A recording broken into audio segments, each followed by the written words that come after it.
welcome, New Minds Nation, to another episode of the New Minds podcast. I've missed you. It's been a few weeks. Took a little time off for July 4th holiday, and now getting back into the flow with the podcast. We have another excellent conversation today with author Stephanie Thoma. So she is the founder of Confident Introvert and also author of the newly released book by the same name. And I am holding it right here. Now, full disclosure, this literally arrived this morning about 2 hours ago. So I'm not claiming to have read the whole thing yet, but I'm very familiar with a lot of the content. I follow Stephanie on social media and tune into a lot of her videos and shares. So I know a lot of what's here, but I can't wait to get into more of what's here in more detail, as well as some backstory and special insights. So Stephanie is, of course, the author of the book. She's a strategy coach, an event host. She's facilitated over 1,000 events. She's been featured in Forbes, Business Insider, and Thrive Global, invited to present at Harvard, Northeastern, Boston University.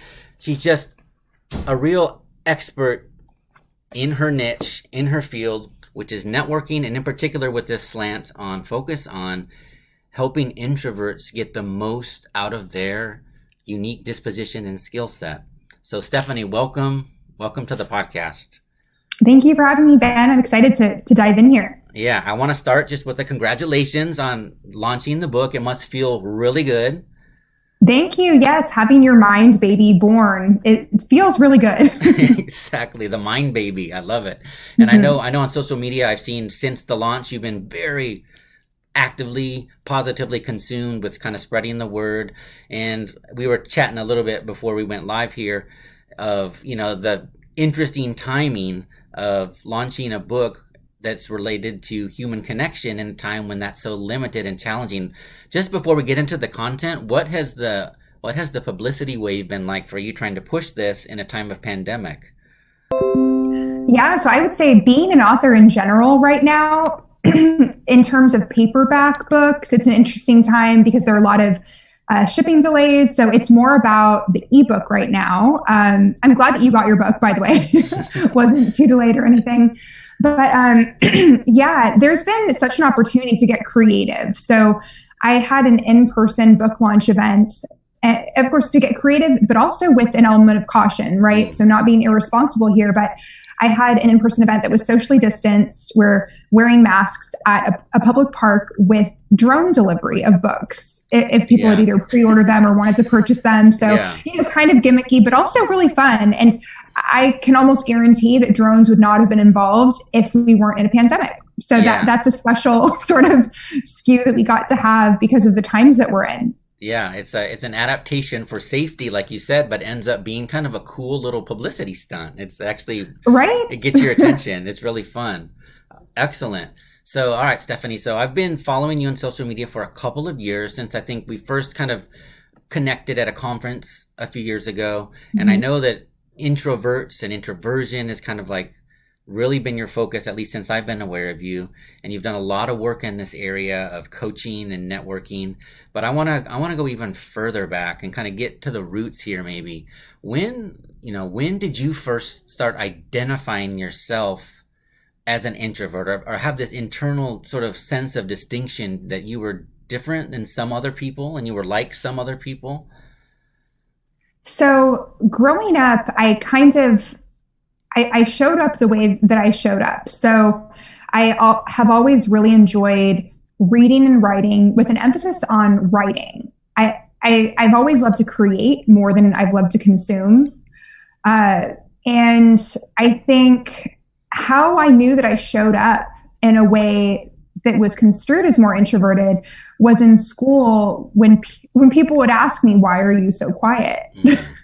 And to me, it was such a natural way to not fill every silence with chatter or noise. But I mean, of course, if I'm passionate about something, I can talk about it at length, nonstop even. But yeah, just kind of embracing those moments of silence and the answer to the question, why are you so quiet? It's like, well, I don't have anything to say right now. And that's okay, right? Exactly. Yeah, we all kind of show up a little bit differently. And then I would observe classmates growing up. Like I'm thinking about elementary school days, and I think it was middle school when we would begin to separate into, let's say, homeroom and then different classes. And there were a few more classically extroverted peers of mine. And I remember it was almost kind of like an interesting observation where I would see, let's say, this one classmate kind of tell a story and captivate the whole room before class began. And then we had the next class together with different classmates, and they would do the exact same thing, almost like it was a memorized speech. And I was like, this is fascinating, and yeah, I certainly didn't necessarily foresee that I would be doing so much public speaking and doing that same sort of rhetoric later on. But I think what it comes down to is being led and driven by that greater purpose. Yeah. So, okay.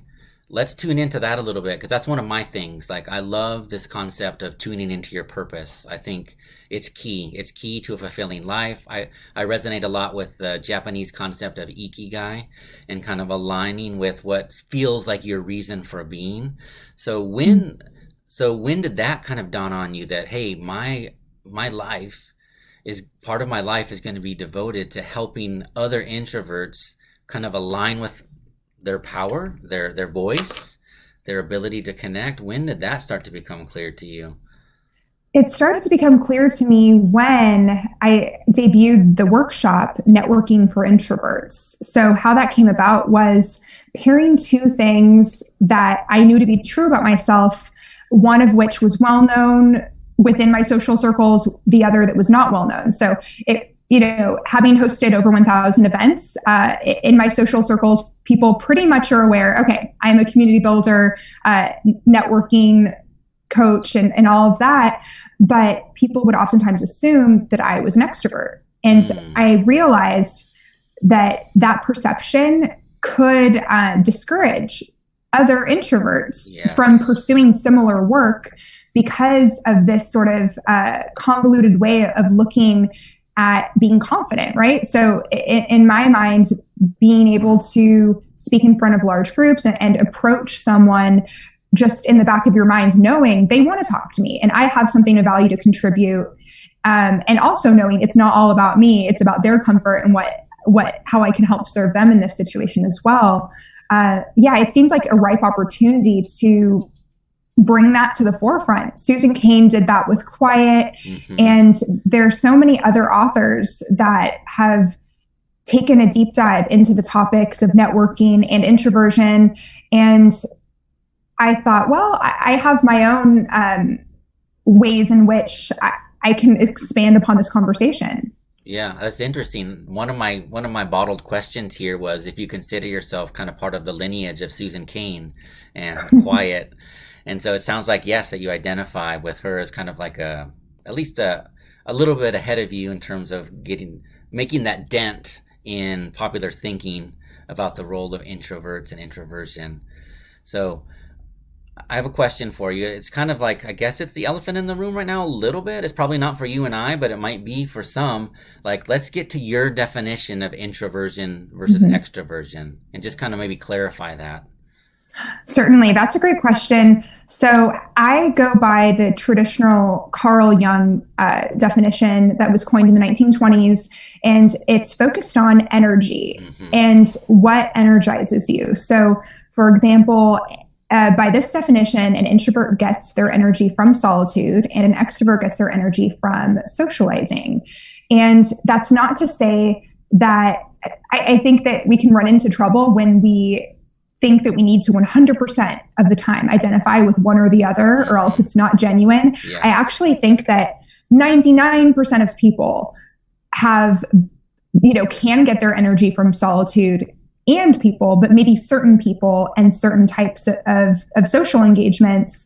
I know that when it comes to the spectrum, for anyone that's taken the Myers-Briggs test, I could be classified as an ambivert, but I do skew more introverted. Yeah. So it's just a matter of language. And because I almost think that saying that you're an ambivert, almost everyone is an ambivert. So it kind of helps clarify a little bit when we just kind of, choose one that we gravitate towards even a little bit more of the time. Yeah. Yeah. It's almost like we we tend to skew or lean in default mode towards one or the other, and maybe that's kind of what you mean by the lean. So, all right, you mentioned the Myers-Briggs, and I love how you brought on Carl Jung's classic definition of energy. And what I like about that definition too is there's nothing in that about what happens in between. It's just, where are you drawing your energy, where you're restoring yourself. But in between, your personality traits can run the whole gamut, right?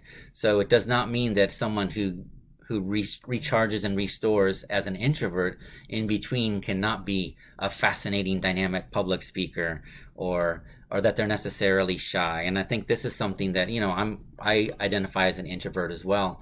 And it's something that I've often had to deal with, especially as a kid and growing up, is this association with shyness, with not having a voice, with not having courage and things like that. And this seems to be one of the threads of your vision, is drawing out that sense of courage, even for someone who self-identifies as an introvert.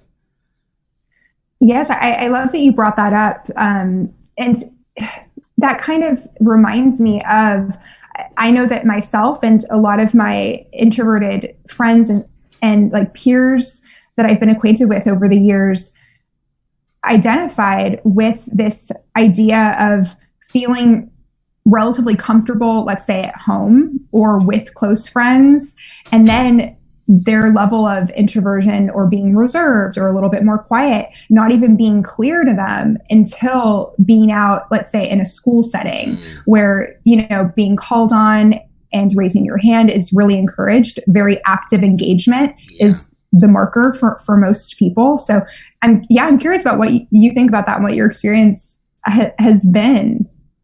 Yeah, I mean, a lot of pressure. I think a lot of, like, man, you put your finger on it. A lot of institutions and settings are skewed to favor the extroverted disposition in terms of how are you demonstrating your knowledge, how are you demonstrating your engagement, when by default, as an introvert, I feel like I have a very rich interior world in life, and I'm oftentimes in deep relation to the moment, but kind of in this space.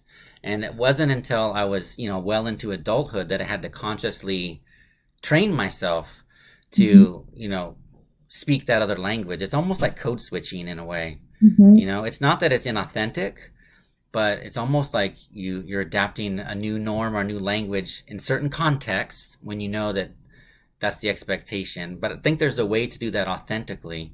And that's really what I get from your work and from what I've been able to skim from your book in a few hours, is that you're asking people to not change who they are. It's not about transforming yourself to be more extroverted. It's about using your introverted disposition to do really what it does best. And I want to ask you a specific question now, because I noticed this section, and Susan Cain kind of planted the seeds for this and talked about it as well. But introversion almost as a superpower, like there's certain advantages that introversion, I'm trying to find that section.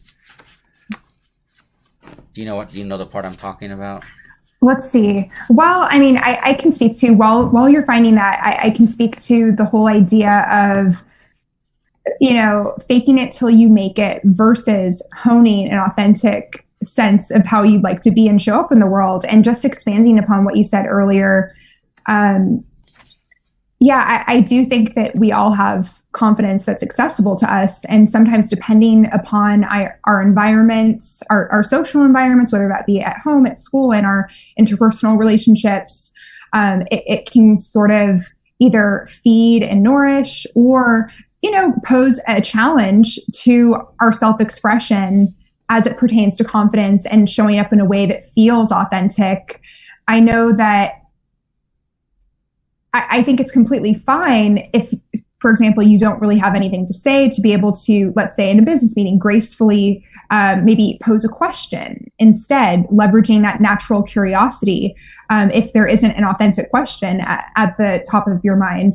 But also being sure that we're also expressing what we want to. It's such a balancing act, right? Of not withholding and not manufacturing. So it takes a lot of I'd say self-awareness, introspection, and some personal development work to sometimes even get out of our heads and just kind of let go. That's where there's a section in the book about meditation movement, which is a form of ecstatic dance, which I found so helpful. That's really translated into just getting more centered into what feels authentic in terms of how we show up, and how can that parlay itself into a metaphor that kind of transcends these logical thoughts that we can get really caught up in. Yeah. I love how you mentioned that. That awareness aspect. Man, there's so much there I want to unpack. I have like 4 sub conversations I want to have now. But first, you said something that really struck a personal chord. I realized that for much of my life, I have been missing a lot of opportunities for connection because of the sort of the body language and the disposition I was using as a very introverted person in public. And so I had to consciously train myself, work with myself, develop myself to show openness with verbal cues and with nonverbal cues in situations, just to communicate that to people, that I'm not trying to close down, that I'm here, I'm interested, and I do want to connect. But it took a lot of work. And it's funny you say that. Part of that for me has been dance. Like, I've always been very self-conscious about dancing. Ever since back in high school, I remember it was almost ridiculous how self-conscious I was. But in the last few years, I've done a couple of events where it asked you to really fully embody in sort of ecstatic dance or in a dance setting. And I found it extremely liberating and eye-opening. For a lot of people, it could just be like another night of dancing. But for me, the journey that I've been on, it was really impactful. So it's interesting that you said that.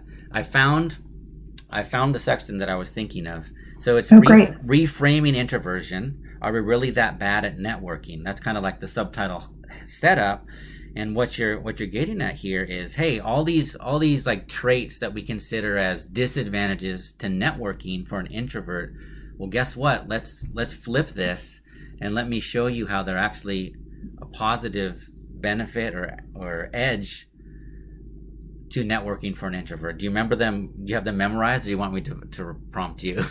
I mean, I can certainly go through some of them. Yeah. Let me know if you'd like me to elaborate or go into any ones that I'm not about to list. But for example, being keen observers and being really attuned to our environments. And again, I'd also like to clarify that I think extroverts are awesome. But introverts do kind of show up in a different way, and it can take an element, just an extra layer of self-acceptance and even slight tweaks in behavior that can really make all the difference. So, for example, let's say being a keen observer and having an understanding of different micro-expressions and facial cues, and not necessarily reading too far into them, but having a sort of calm awareness of them, and from there enabling others to feel more comfortable. I know when I first started my networking event journey, I didn't necessarily just jump in head first and start speaking with the person who was speaking, but what I did start out doing was going to these events solo. And you can translate this into the virtual space as well. It's probably a little bit easier to show up to a virtual event solo. Right. And essentially scan the room and find someone else who's by themselves and make it your goal to help them feel comfortable, and establishing that sense of getting out of our own heads. And so we're not thinking about, how am I coming across? How do I look? Whatever the concerns might be, kind of fade away, because we have a greater purpose, and our mission in that moment is to, one, make this person feel more comfortable and at ease like we wish to be, and then two, get to know about them on a level beyond what do you do, and those very basic questions, talking about the weather, talking about traffic, talking about Zoom, whatever it is, just kind of mixing things up. And I think especially right now during this time in history in a pandemic, I think we have been given permission to go deeper and to bridge those gaps, if they ever did exist, within ourselves between how we show up personally and professionally. Yeah, I love that. It's that aspect of empathy that you're describing. And, like you said, extroverts can be very empathetic as well. But there's a tendency among introverts to have that disposition to tune in to these micro cues, and maybe it translates as intuition. But it's that empathy you were talking about that I really like. That don't make it about you. Make it about identifying with the other who might be suffering in the same way that you would have been or could have been, and making it your mission to make them comfortable. And then once you're in that connection situation, here you stated as introverts know the right questions to foster deep connections, cutting through that small talk, right? Since we abhor small talk, we kind of can easily navigate past it more quickly, perhaps, to the meaningful stuff. And so that's another superpower. I love it. Tuning into others' comfort levels. You talked about that. The self-knowledge. You talked about that. How about this? Handling rejection well.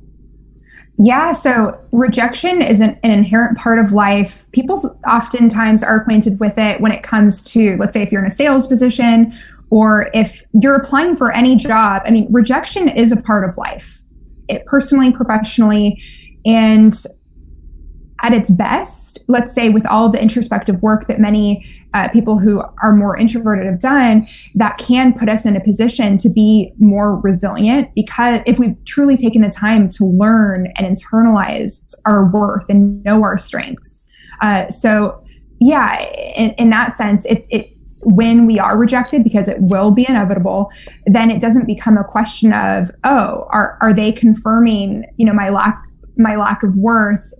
It's just kind of this calm, maybe even understated confidence of, okay, that person didn't resonate, but I know, and I have this sense of conviction and confidence that I have XYZ that's valuable. So I'll continue to, move on to the next interview, or maybe it's move on to the next person at the networking event.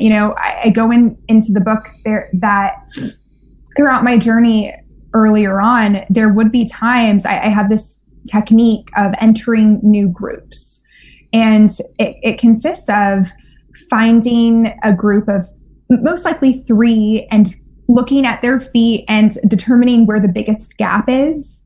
And wherever the largest gap is, that's where you go. And so walking up to that group and keeping a healthy amount of distance, but standing there and smiling, making eye contact, and taking care to listen to the existing conversation without intruding upon it and interrupting it, and allowing yourself to be invited to the conversation, or offering your thoughts, expanding upon someone else's thoughts that they've shared in the existing conversation. And I will say about 10% of the time, I was completely ignored, 100%. It was very clear to me that, and who knows, maybe it was a group of 3 coworkers, and they're thinking, who is this person at this networking event standing, with us? And they just didn't care to entertain it. But in those cases, I just told myself, okay, I've done this enough times. They're probably the 10%. And that would be if after, let's say, about a minute, there's really no acknowledgement, like a nod or asking what my name is, or if I don't feel like I can really contribute to the conversation, then I think that level of resilience can be attained by knowing that sometimes the situations that we're in, even if we take the plunge and put ourselves in those situations, sometimes there's trial and error, and sometimes it works, sometimes it doesn't. But just because it doesn't work once doesn't mean that that's destined to be the way that it always is. So I know, I like how in the book how you draw on the work of Carol Dweck, and you talk about growth versus fixed mindset, which is what you're talking about, the ability to kind of face setbacks and things like that. And what I'm picking up from what you're describing is almost like this sense of positive invincibility that you develop in these situations, like almost a detachment from the results or the outcome, because you're just going forward with this unshakable confidence that you are valuable, you have something to offer, and I'm gonna connect with those who are able to acknowledge that, or who I can help. And you go into a situation almost detached from whether they're gonna love you, like you, connect with you. So I love that you bring that up. So there is a slight Zen element. The way that I work is holistic. It's not just looking at a person as a worker bee and okay, do X, Y, Z to win at networking. No, like we are human, and it's important to take care of all of the pieces of ourselves, personally, professionally, our health, our what drives us, what motivates us in life. To make sure that that's kind of what we're being guided with, and to first and foremost know our intrinsic value as a human being and how we really are no more or less valuable than any other person. And when I say any other person, think of like anyone that you put on a pedestal. It's like, okay, take them off the pedestal. It doesn't mean that they need to be squashed, but we are all human and at the same level. And once we truly know that and internalize that and operate in that way, it really can make approaching other people that much easier, but it's a process. It's certainly a process. Yeah.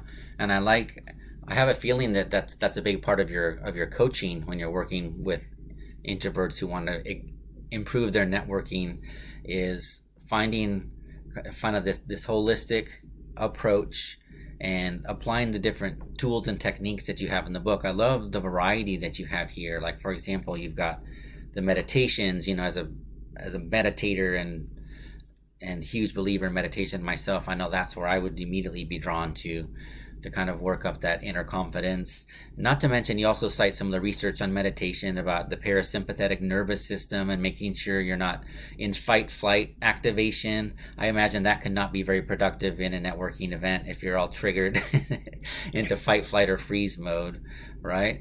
But our bodies think that they're helping us sometimes with these responses when they're really just not relevant right now and they're not helpful in networking. Exactly. But then also I love how you have the kind of like, I don't want to call it a hack necessarily, but you have this specific methodology you started to describe of things that people, if they need an anchor, like a step-by-step to remember, it seems like you give them that kind of tool as well. Like, look at the feet, find the gap, stand in that spot, make eye contact. Do you want to talk any more about that? Are there other techniques like that you teach?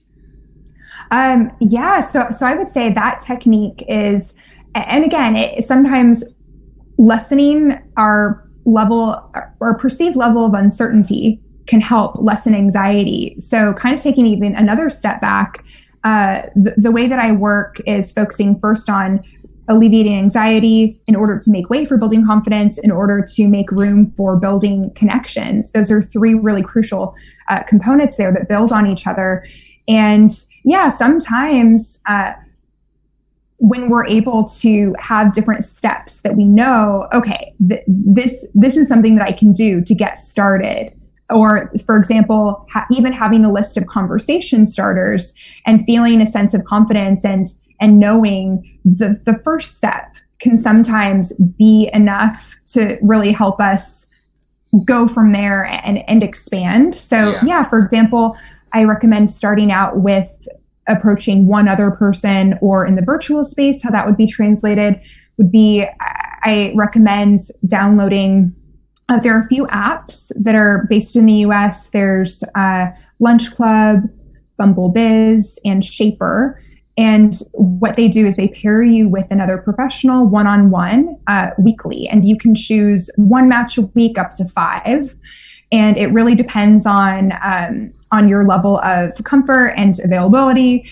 But I would say that's a great place to begin, especially identifying as a little bit more introverted, right? Because these are one-on-one connections where you get to have uninterrupted conversation and really get to go deep with one person. And another recommendation that I have in terms of conversation starters would be, again, to be mindful of how we begin these relationships, to be positively skewed in the beginning. So oftentimes what I have observed through my 1,000+ events is that people oftentimes start conversations, let's say waiting in line based on things that they don't love. So let's say, oh, the traffic was so bad today, or, oh, the weather, isn't it like too hot, too cold?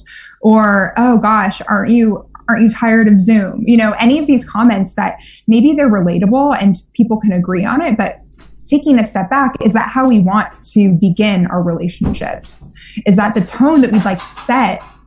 Because it can be hard to tell the difference between, the energy that we begin a relationship with and just the whole sequence of events to follow. Maybe that's how it begins. And then if you meet up again, then it's the same sort of drudgery of going over the things that aren't going great. And I'm all for being able to vent and have real talk, but why not, when we're embarking upon something new, begin with a question that is a little bit more uplifting? Like, so for example, during these times, one of the questions that I love to recommend that my clients begin with is, what is something positive that has come out of being in quarantine? And because that even seems counterintuitive to many people at this time, where there is, and it's not necessarily negating that there's a lot of hurt and turmoil in the world,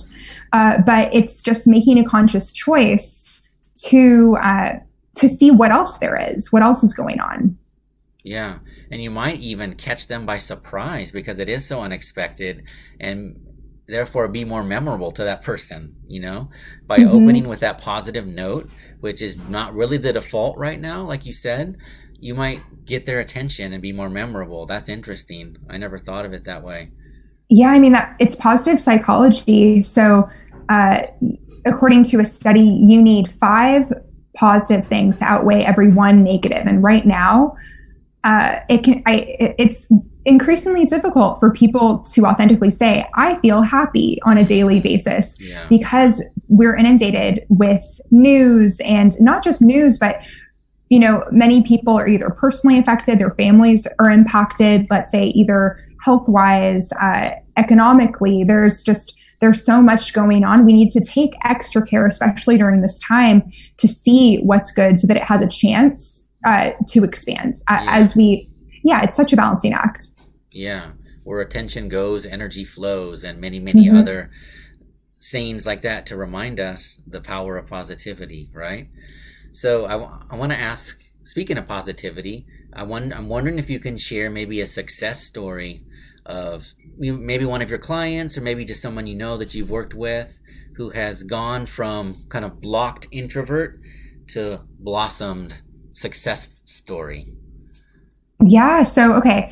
I've been doing more work in recent months, more focused on anxiety relief, actually. So one client who's top of mind. So when she first came to me, I could tell over video, because of course this is all remote during this time, her shoulders were really like tense, and you could tell there was a tightness in her jaw. And she said, I haven't felt relaxed in 6 years. Like, I just don't know what it feels like. My sleep is impacted, and it's certainly impacting my job search. And basically I took her through a deep meditation technique in addition to coaching, and just to even see physically. And I think if more of us did body scans, that's even something that we can all do right now in real time throughout the day, just assessing, wait, am I holding tension in my body? Again, taking into account that mind-body connection, and especially as it pertains to video chat, other people can be put on edge a little bit if we're put on edge, even if it's subconscious and just the way in which we're holding ourselves physically. So through a series of sessions with her, I was able to physically see her body relax, and then just checking in, getting reports of, oh, I slept through the night tonight. And, and feeling a greater sense of just sort of control and calm. And I'm such a proponent of meditation because I think it really clears the way for clarity of thought. So especially right now, if there is confusion about next steps in your career, next steps in your life, taking that time for yourself to meditate, or even go through a deep meditative practice that's facilitated and, with a script specifically for you, like what I do, it really can make all the difference in terms of making everything else possible. Yeah, that clarity. And I mean, speaking of that, you have meditations in the book and sort of visualizations as well that are both at the base level about the activating the parasympathetic nervous system and coming into clarity. But there's also a very practical aspect to some of your guided meditations in the back, like asking yourself, let's say you make a contact or connection at a networking event. Should you put the energy and effort into connecting with this person again? You have a reflective exercise for someone to go through to get more in touch with their intuition about that, about should they connect with that person again. And that's a really, in general, if you want to talk about this for a second, that's a really cool aspect of the book, that it has like a workbook aspect that I don't think we've mentioned yet, that chapters and sections have opportunities for you to stop and reflect.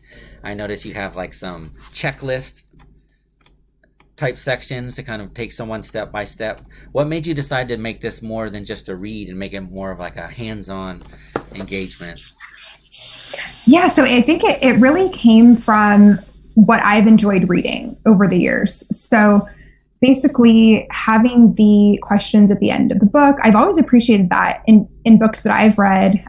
I think it's nice to have either the ability to write directly in the book. So I made sure to space everything in such a way that there's enough space for you to actually engage in the activities in the book if you choose to.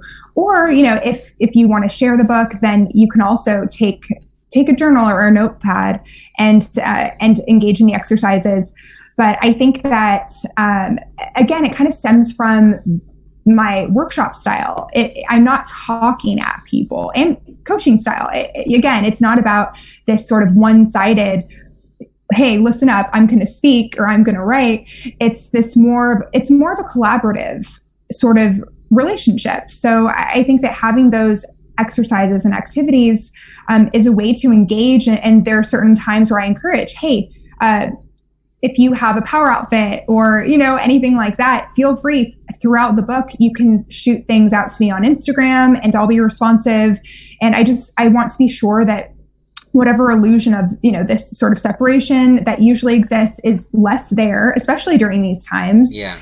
And yeah, I recorded the meditation scripts that you see in the book. So if you go to stephaniethoma.com/meditation, then you'll be able to find those recordings, for example, for should I see this person again? If you're not quite sure if you really clicked, or sometimes there can be a question of, do I want to see this person again? Or on an intuitive level, do I not? Or there can be confusion about if it makes sense for you, or if you feel like for some reason you should. And I do try to steer people away from doing things solely because of this arbitrary feeling of, oh, I should do this, because oftentimes on a deeper level, we do intuitively know where we're meant to go. And if there's a pull against something, then it's worth digging deep to get acquainted with what is a no for us, what is a yes for us, so that we can move forward. Yeah, I love that. And I love how the book kind of like breaks through that fourth wall. It's not this static mind dump that the author has passed off and now you will consume it. It's interactive. It's like you said, there's this sense that I can jump online and I can hear your voice while I read it. I can engage with you on social media. I think that's really, I love that. It's definitely breaking the model of the traditional author paradigm, where there's a lot of engagement that's part of the process. And I think that's so important. So whenever I have an author on the show, I always ask them this may be way too soon, but is there another project or book? I mean, we were chatting we were chatting a little bit before we started recording here, and I was just saying, wow, the way you have this set up you have this roadmap at the beginning. You even say, buckle up, here's your roadmap. All the steps. I mean, this is ripe for, a class, an online class, a retreat in person when we can do those again, webinars even now.